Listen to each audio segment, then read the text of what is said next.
नमस्कार स्टूडेंट्स, मैं सभी का स्वागत करता हूं। तो आज हम पढ़ने वाले हैं chapter number 6 11th standard English medium basic Ubuntu Linux commands. आपको बैकग्राउंड में दिख ही रहा होगा, हमने उबुंटू का डेस्कटॉप रखा हुआ है बैकग्राउंड में। तो आज का हमारा फर्स्ट टॉपिक है स्टार्टिंग अप द टर्मिनल। तो टर्मिनल क्या है? तो terminal is a window. Terminal एक विंडो है जो हमें कमांड लाइन इंटरफेस प्रोवाइड करता है, जिसके अंदर हम कमांड्स लिखेंगे। ठीक है, तो जानते हैं टर्मिनल के बारे में। To open a command line console in a graphical interface, a window named terminal window is provided in Linux. तो लिनक्स के अंदर हमें graphical interface, command line console जैसा ग्राफिकल इंटरफेस प्रोवाइड करने के लिए एक विंडो होती है जिसका नाम होता है टर्मिनल। ओके, तो उससे दो तरीक़ों से ओपन कर सकते हैं हम। एक है जब आप सबसे पहले ऊपर एप्लीकेशन पे क्लिक करोगे, उसके बाद जाओगे एक्सेसरीज में और नेक्स्ट आपको दिख रहा है टर्मिनल। ओके, तो एक ये रास्ता है जैसे आप ओपन कर सकते हो। दूसरा है शॉर्टकट की इसका control alter plus T. Okay, याद रखना guys, control plus alter plus T. Okay, once the window is clearly visible, you will see blinking cursor preceded by some letters and perhaps number and symbols ending with a dollar sign. Okay guys, तो जब आप ये window, जब terminal पूरा open हो जाएगा धीरे धीरे, तो आपको वहाँ पे एक ब्लिंकिंग लाइन, कर्सर उसको बोलते हैं, वो होगा। उसके बाद कुछ लेटर्स होंगे, कुछ नंबर्स भी हो सकते हैं, और लास्ट में होगा डॉलर साइन। वहाँ से हम अपना कमांड लिखना स्टार्ट करेंगे। The first word in the string of the characters is user name. जो सबसे पहले एट द सिंबल के पहले होगा वो होगा आपका यूजर नेम। एट द के बाद जो होगा वो होगा अपना कंप्यूटर का नाम, जहाँ पे आप काम कर रहे हो वो। The symbol at the rate is followed by the name of the computer that being used. Okay guys, finally you will find a colon and the name of the directory you are working in. Generally you are start working in your home directory. Okay guys, which is presented by hyphen symbol. Okay, the command prompt indicates that the interface is ready to interact with the user in the form of commands. Okay guys, a command is basically program that's accomplish an certain task. तो command क्या है? एक programme ही है जो particular task के लिए use होता है। नेक्स्ट देखते हैं शेल। और नेक्स्ट टॉपिक इज शेल। तो शेल के बारे में जानेंगे। A shell is the command line interface. Shell क्या है? Command line interface. इंटरफेस दो टाइप के होते हैं, एक कमांड लाइन और एक जीयूआई। कमांड लाइन को बोलते हैं सीएलआई और जीयूआई। तो सीएलआई का फुल फॉर्म हो गया कमांड लाइन इंटरफेस, जीयूआई का हो गया ग्राफिकल यूजर इंटरफेस। तो a shell is a the command line interface. Shell is user program. Shell क्या है? इटसेल्फ यूजर प्रोग्राम और environment provided for user interaction. It is common command language interpreter. Okay guys, यहाँ पे एक नया word आया interpreter.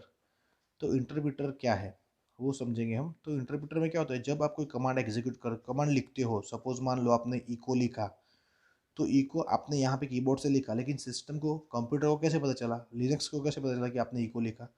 तो आपके और कंप्यूटर के बीच में जो एक होता है इंटरप्रेटर, मतलब लैंग्वेज कन्वर्ट करता है, ह्यूमन लेवल लैंग्वेज को मशीन लेवल लैंग्वेज में कन्वर्ट करता है, उसको बोलते हैं इंटरप्रेटर। ओके, तो language interpreter that accepts or issue commands, understand it, interacts with the kernel to execute and display result as per given instructions. Clear? Some popular shells provided with Linux are Bourne shell, it's indicated by SH, C shell indicated by CSH and TCHS, Corn shell indicated by KSH shell and Bash shell. Bash shell का भी बहुत use होता है वो indicate होता है SH shell से. Bourne shell with sh as its acronym is the earliest Unix shell used as command line interface. It is provides basic mechanisms for shell scripting programming, which allows us to write a program based solely on commands. C shell identified as CHS is another shell commonly found on Linux system. तो जो C shell है वो basically सारे systems में वो default होता ही है. Shell programming can be done using C programming syntax in this shell. Okay. Next हमारा है the newer version of CHS is TCSH, मतलब T for terminal. It provides additional shell scripting programming features to address the limitations of CHS shell. The Corn shell or KSH was developed to combine the features of both SH and CHS, मतलब दोनों का combine इसमें किया गया है Corn shell के अंदर. Bash shell is a newer version of Bourne shell. Clear guys? Thus, it contains same syntax and functions as SH shell. Okay. Next topic is listing the shells available on the system. अब जितने भी cell system में है वो हम उसका list बनाएंगे. कैसे? To find all available shell in your system, you can use the cat command. अब यहाँ से होते हैं हमारे कमांड स्टार्ट होते हैं. सबसे पहला कमांड है cat command, CAT. You will get list of all available shells in your computer system. किससे? cat कमांड से.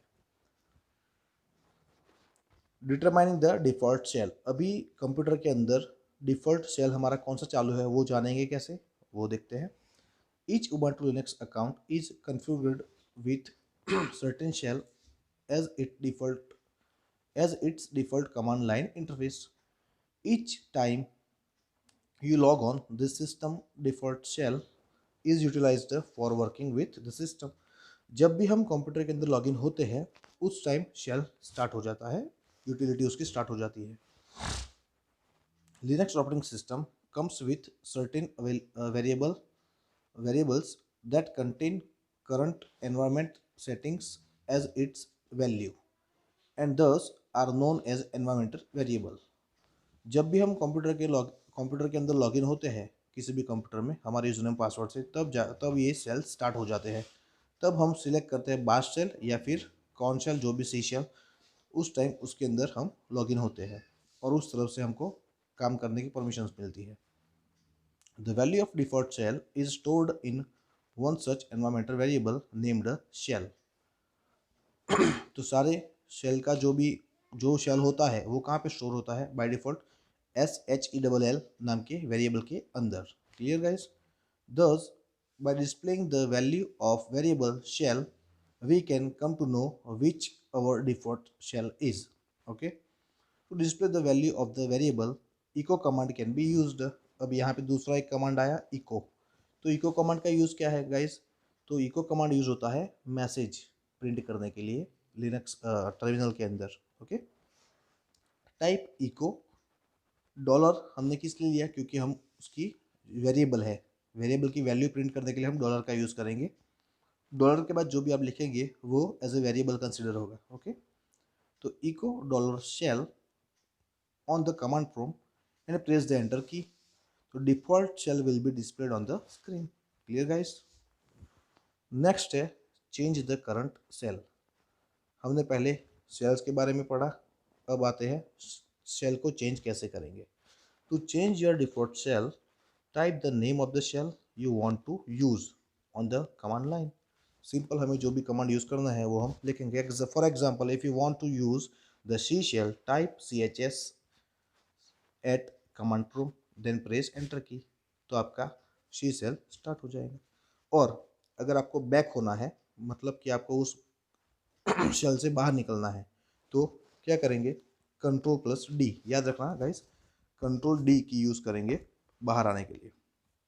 Okay, the next is command syntax. इसमें क्या होता है, तो command is a collection of three parts. Okay, command क्या है खुद, तो वो पढ़ेंगे हम। The syntax of Linux command is uniform. Okay, उसमें तीन चीज़ें होती है। फर्स्ट होता है कमांड का नाम, देन ऑप्शंस, कमांड के साथ तो हम ऑप्शन ऐड कर सकते हैं, और लास्ट में होता है आर्ग्यूमेंट्स। ओके, तो पढ़ते हैं। It contains three parts in the order specified below. Name, name में क्या होता है, it is the name of the command. For example ls echo, फिर हमने आगे देखा कैट। ओके, ऑप्शंस में क्या है, it is possible to alert behaviour of the commands by specifying additional option. A command may have zero or more options. Options where present starts with a hyphen symbol and are usually a single letter or digit. तो command के साथ options भी होते हैं, वो हम आगे देखेंगे कि कैसे ऑप्शन को हम यूज़ करेंगे। What about arguments, the arguments along with options are user can also provide arguments. A command may take zero or more arguments to do its work. The number of expected meaning of the arguments vary from command to command. Some commands may take no arguments, other may take an extract number, while other commands may take any number of arguments. Linux commands can be classified as internal or external based on whether it is binary file exists or not. मतलब यहाँ पे दो commands, दो type के command होते हैं, internal और external. Clear? The commands that have a binary file explicitly stored in either sbin, user sbin, user bin or user local bin directories are called external commands. इन अगर command की binary file in folders के अंदर होगी, that means it is a external command. Okay, they are generally executed by the kernel. It will and it will generate process id at the time of execution. जब हम command को execute करेंगे, कौन से command को, external command को, तब process ID generate होगी उन लोगों की, जबकि हमारे इंटरनल कमांड की प्रोसेस आईडी जनरेट नहीं होती है, वो डायरेक्ट एग्जीक्यूट होते हैं शेल के थ्रू। Most of the commands that have we use in Linux are external commands. The commands directly executed by the shell are called internal commands. Here, internal commands do not generate a process ID. Okay. To know whether a command is internal or external, we can use type command. Okay. तो उसके syntax है type और command का नाम। Example, type हमने लिखा, उसके बाद लिखा इन्फो कमांड, तो क्या हुआ, output is info is user been info. तो ये क्या हो गया, हमारा एक्सटर्नल कमांड। ओके, नेक्स्ट है issuing general purpose commands. The best way to start with learning Linux commands in to try working with some general purpose Linux commands. You can issue command by typing a command name followed necessary options and argument। जैसे हमने देखा कि command कितने part में divide है, 3 parts में। First आएगा command name, then उसके नेसेसरी ऑप्शंस और arguments. Other way is you can type in the first few letters of the command, then press tab key and shell will automatically provides you the remaining information. अगर आप simply किसी command को अच्छे से याद है, आपको उसका यूज़ कैसे करना है, सपोज आपको इको कमांड का यूज़ करना है, तो आप क्या लिखोगे, सिर्फ ई सी करोगे आप, फिर CHO आपको नहीं लिखना है, सिर्फ आपको EC करके टैब करना है, तो ऑटोमेटिकली शेल आपको प्रोवाइड करेगा। जैसे एग्जाम्पल देखते हैं। For example, to display calendar type CA on the prompt and press the tab key. Linux shell will be automatically display the list of the commands starting with the alphabet CA includes the calendar command cal on the screen. Clear? If you get more than one command in the list, then type the desired command on the prompt and press the enter key to execute the command. Clear guys? अब हम देखते हैं हमारा next command, calendar command. Okay, the cal command. Calendar का मतलब आप समझ गए होंगे कैलेंडर का यूज़ क्या होगा। Clear guys? फिर भी हम देखते हैं। The cal command is used to display calendar of the any specification month और एंटायर ईयर।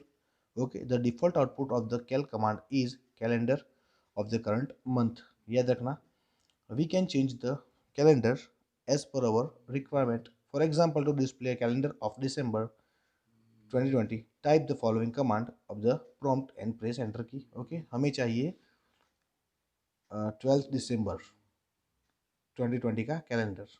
Clear guys? तो क्या करेंगे, कैल 12 देन 2020। ओके, तो आउटपुट क्या मिलेगा हमें, सोचो थोड़ा, लिखा ही है ऊपर। हमें मिलेगा दिसंबर 2020 का calendar. Okay, similarly if we want to display the calendar of the entire year, we similarly simply have to type cal followed by the year as shown below। हम क्या करेंगे कमांड में, कैल और ईयर नेम। सपोज हमें 2020 का चाहिए 2020, 2010 का चाहिए 2010। Okay guys, next is same to same, वो था कैल कमांड, ये है डेट कमांड। तो डेट में दो चीज़ होगी, डेट एंड टाइम, दोनों चीज़ इसमें कवर होगी। Another utility command is date. It is used to display the system date. Computer में जो हमारी डेट होगी वो यहाँ पे डिस्प्ले होगी। कमांड कैसे लिखेंगे देख लेते हैं। डेट लिखना है खाली आपको, और कुछ नहीं करना है। The output display both date as well as time, जैसा मैंने बोला। The date command can also be used with suitable format specification arguments. मतलब आपको जो फॉर्मेट में चाहिए डेट और टाइम, वो आप यहाँ से सेट कर सकते हो। Each format is separated preceded by plus symbol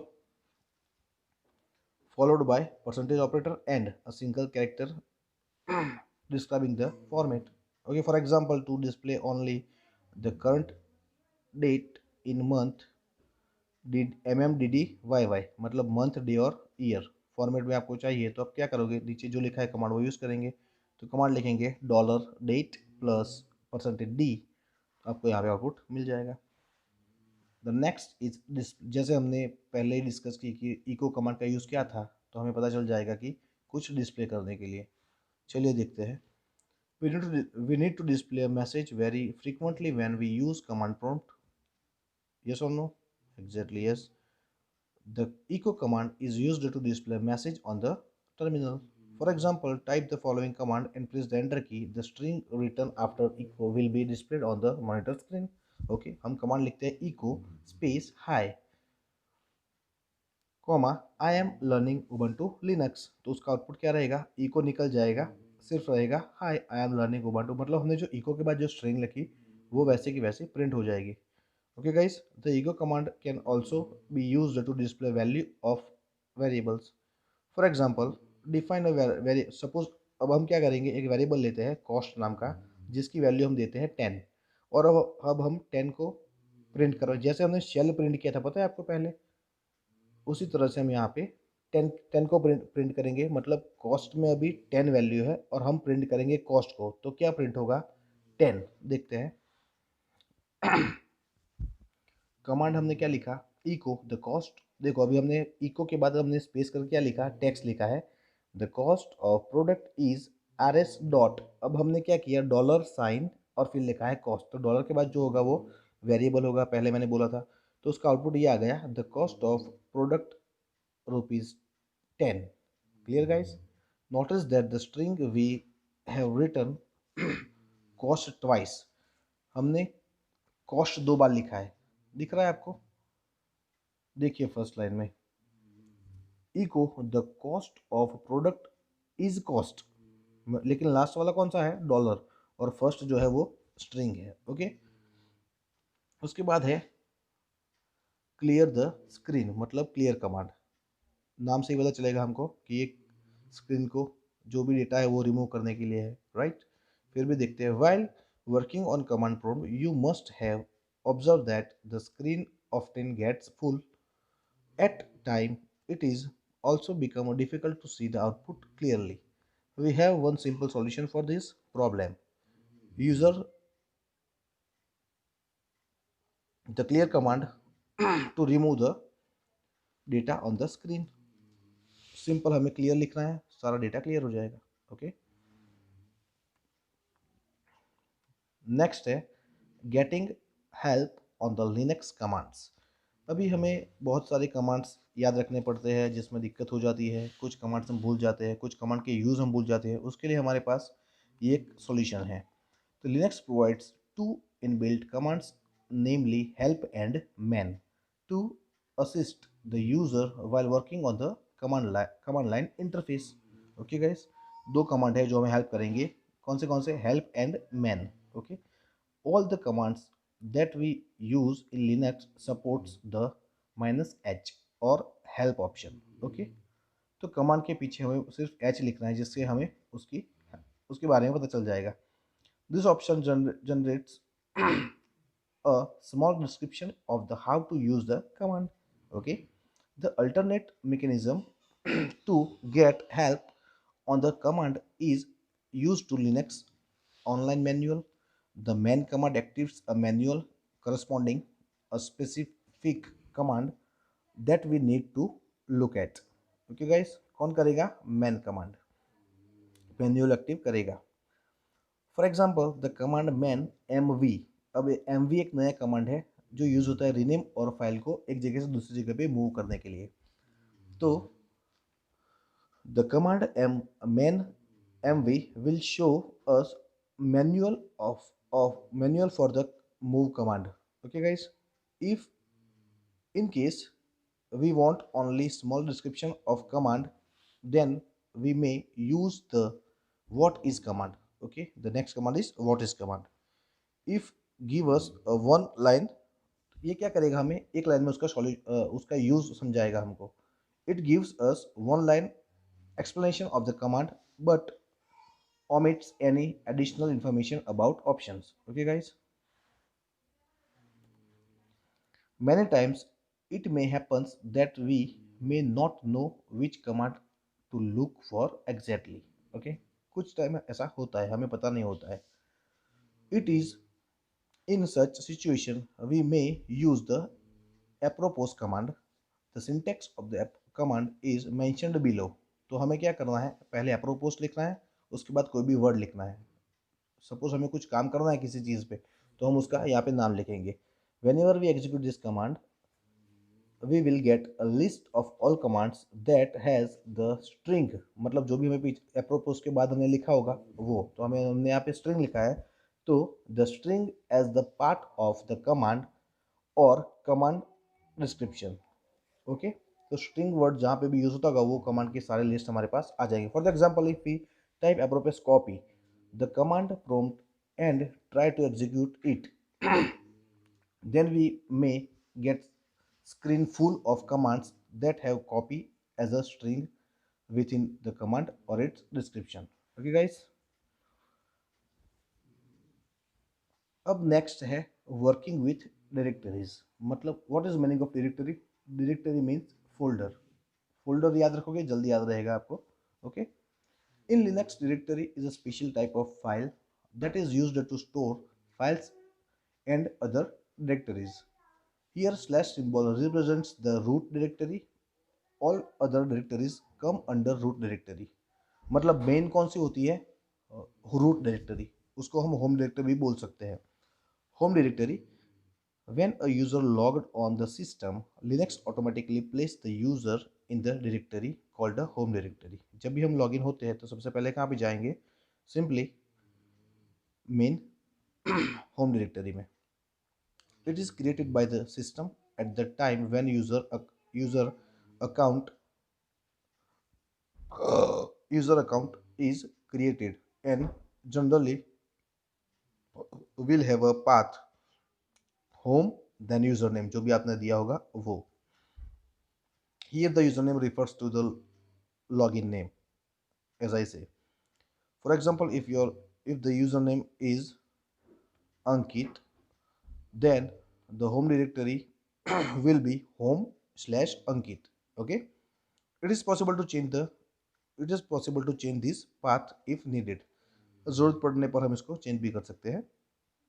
The default working directory path is stored in system variable name home। Okay guys। We can cross check the directory by using the echo command। Okay। तो suppose हम लिखेंगे echo then home, तो home के अंदर जितने भी अगर हमारे यूजर्स हैं वो यहाँ पे शो करेगा।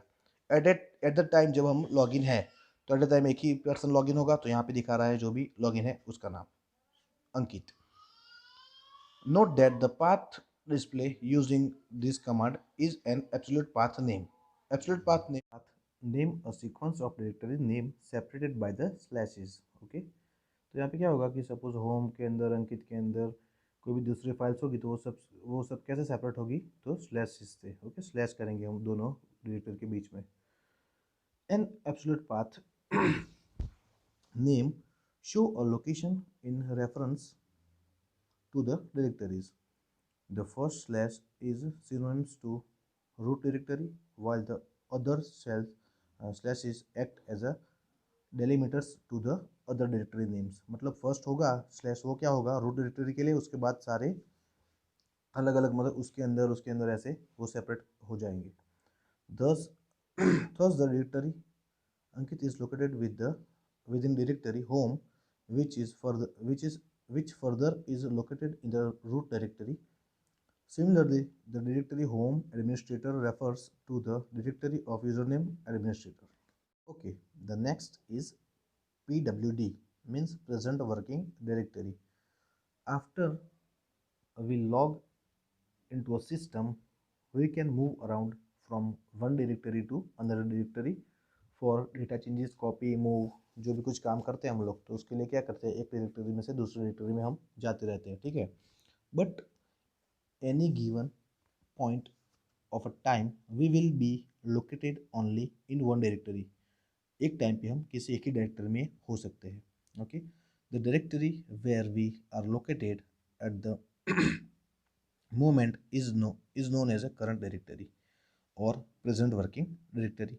To know the current directory that we are working in, we can use the pwd command। okay। हमें सिर्फ क्या लिखना है? pwd, then press enter। तो हम जहाँ पे भी काम करते होंगे वो हमारा आउटपुट आ जाएगा। The next command is create a directory, means mkdir। इससे क्या होगा? हम डायरेक्टरी को क्रिएट कर सकते हैं।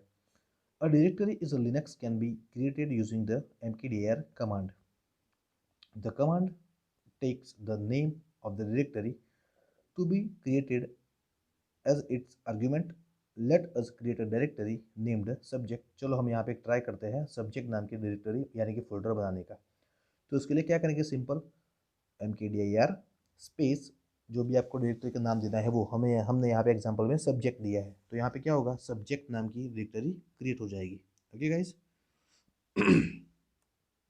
The power of command line over GUI lies in its flexibility. मतलब यहाँ पे क्या बात बताई गई है कि जब हम window 7, window 10, window operating system में हम जब फोल्डर बनाते हैं, राइट क्लिक करके या फिर कंट्रोल शिफ्ट एन करके। तो क्या होता है कि at a time one folder he create होता है, राइट गाइस। एक कमांड ही दिया अपने माउस से, लेकिन एक टाइप पे एक ही होगा। लेकिन यहाँ पे क्या फ़ायदा है CLI का, कि नीचे देखो आपको यहाँ पे दिख रहा होगा MKDIR animals birds vehicles and plants. ठीक है, तो यहाँ पे हमने एक कमांड लिखा और उसके बाद हमने आर्ग्यूमेंट दे दिए एनिमल्स बर्ड व्हीकल और प्लांट्स। तो एक ही साथ यहाँ पे चारों के चार फोल्डर क्रिएट हो जाएंगे। ओके गाइस, तो ये एक बेनिफिट है। ऐसे बहुत सारे बेनिफिट्स है लिनक्स के टर्मिनल के कमांड्स के। ओके गाइस, नेक्स्ट टॉपिक है हमारा CD, मतलब चेंज डायरेक्टरी। तो उसमें क्या होता है कि डायरेक्टरी चेंज करनी है। सपोज अभी आप काम कर रहे हो किसी और डायरेक्टरी में, तो वहाँ से उससे बैक आना है, उससे दूसरी डायरेक्टरी में जाना है, तो CD करके हम उसका नाम लिखेंगे तो वहाँ पे जाएंगे। ओके, चलो देखते हैं। In the case when we need to store any data within a directory, first we need to make it our current directory. Okay, we can change the specific directory using the cd command double dot मतलब cd dot dot refers to the parent directory, मतलब उसके पहली वाली जो directory होगी हम उसमें चले जाएंगे, मतलब बैक एक स्टेप बैक जाएंगे। क्लियर?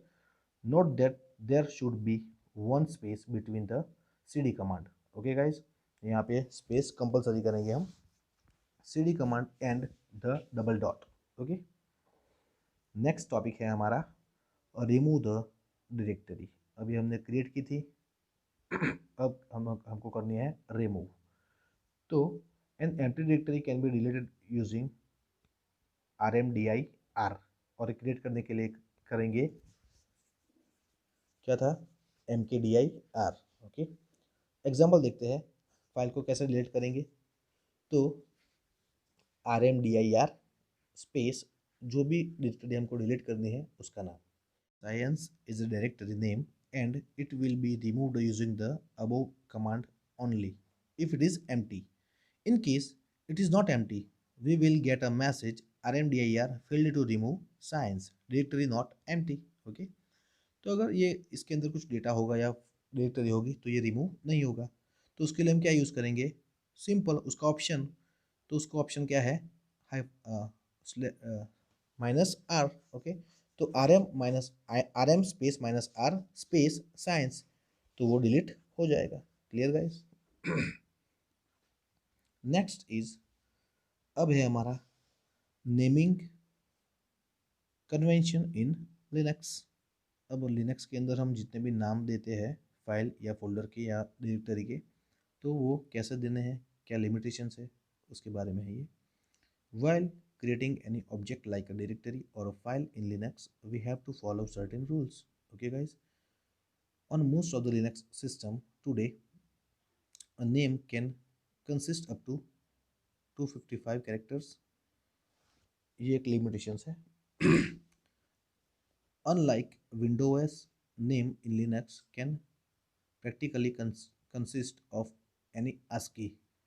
ASCII का फुल फॉर्म है American standard code information interchange character expects for the shells, slashes and null characters. Okay, any other control character or non-printable character are permitted. Example of the valid names are, यहाँ पे कुछ दिए गए हैं, इन सब का use करके हम नाम डायरेक्टरी का फाइल का हम बना सकते हैं। However, it is recommended that the name should be relevant and contain only alphabetical characters, numerals, periods, hyphen and underscore. Okay, तो मतलब यहाँ पे कुछ ऐसा बोल रहा है कि जो भी हम फाइल या डायरेक्टरी क्रिएट करें वो कुछ मीनिंगफुल होनी चाहिए, इजीली अंडरस्टैंड होनी चाहिए कि हम किस लिए क्या काम कर रहे हैं, किस लिए फोल्डर बना रहे हैं, किस लिए फाइल बना रहे हैं। Okay, Linux strictly address to case sensitive. अभी यहाँ पे बात होगी केस सेंसिटिव, मतलब केस सेंसिटिव मतलब कौन से केस, पुलिस स्टेशन वाले केस नहीं, यहाँ पे केस की बात है upper case, lower case, toggle case. Okay, तो अपर केस में आपको पता है फर्स्ट सारा कैपिटल होगा। यहाँ पे दिया हुआ है 10 मैथ, मैथ एंड मैथ, देखो यहाँ पे 3 बार लिखा हुआ है मैथ, तो उसमें क्या है कि मैथ में फर्स्ट वाला है वो लोअर केस में है टोटली, सेकंड वाला लोअर और अपर केस मिक्स में है और थर्ड वाला पूरा अपर केस में है। There are three different names. Okay, it is possible to, तो मतलब ये जो चीज़ है वो केस सेंसिटिव बोलते हैं इसको। क्लियर? अगर सपोज आपने MKDIR करके फोल्डर बनाया आपके नाम का और सारे कैपिटल वर्ड रखे, क्लियर, और जब आप रिमूव करते हो, जो सारे स्मॉल करके रिमूव करते हो, तो at that time it occur error. Okay, तो आई होप अब तक हमने जितना भी पढ़ा वो आप समझ गए होंगे। ओके गाइस, ठीक है, फिर मिलते हैं नेक्स्ट वीडियो में, तब तक के लिए bye, thank you for watching.